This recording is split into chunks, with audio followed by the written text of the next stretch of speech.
വീടിന് പരിസരത്ത് കിടക്കുന്ന ചിരട്ടകളിലെ ഇത്തിരി വെള്ളം പോലും ഒഴിവാക്കണം. ഫ്രിഡ്ജിന്റെ പിന്നിലെ ട്രേകളിലും AC-യിലെ വെള്ളത്തിലും വരെ ഡെങ്കി പടർത്തുന്ന ഈഡിസ് കൊതുകുകൾ പെറ്റുപെരുകും. ആരോഗ്യവകുപ്പ് ഉദ്യോഗസ്ഥരും സ്ഥാപനങ്ങളും സാധാരണക്കാരായ ജനങ്ങളുടെ വീട്ടിലെത്തി പ്രചരിപ്പിക്കുന്നത് ഇതാണ്. പക്ഷേ ഈ സ്ഥാപനങ്ങളും ഉദ്യോഗസ്ഥരുമൊക്കെ ഇത് പാലിക്കുന്നുണ്ടോ?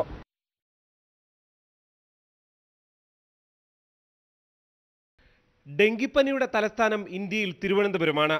എന്തുകൊണ്ട് തിരുവനന്തപുരം എന്നറിയാൻ തിരുവനന്തപുരം നഗരസഭാ സമുച്ചയ പരിസരത്ത് ഒന്നെത്തിയാൽ മതി. നഗരസഭാ കൗൺസിൽ നടക്കുന്ന ഹാളിന് ചുറ്റുമുള്ള ഓടയിൽ തന്നെ വെള്ളം കെട്ടിക്കിടക്കുന്നു.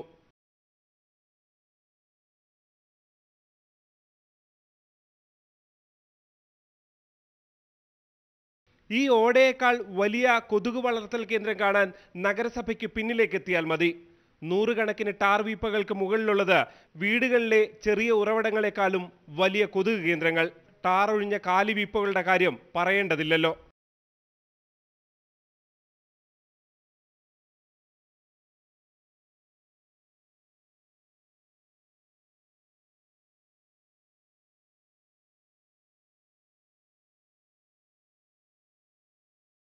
നഗരസഭയ്ക്ക് മുന്നിലെ ചെറിയ കുളവും കൊതുക് പ്രജനന കേന്ദ്രം തന്നെ.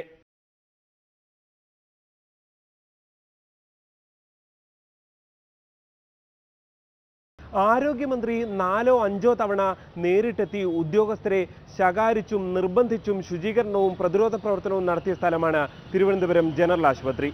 എന്താണ് ഇവിടുത്തെ ഇപ്പോഴത്തെ അവസ്ഥ? ജനറൽ ആശുപത്രിയുടെ കവാടത്തിൽ രോഗികളെ ഇപ്പോഴും സ്വീകരിക്കുന്നത് എലികളാണ്.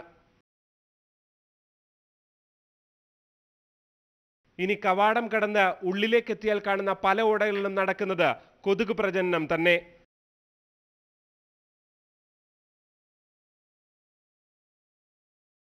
മുകളിൽ കണ്ട എല്ലാ സാഹചര്യങ്ങളിലും കൊതുക് വളരാൻ വെറും 2 ദിവസം മാത്രം മതി.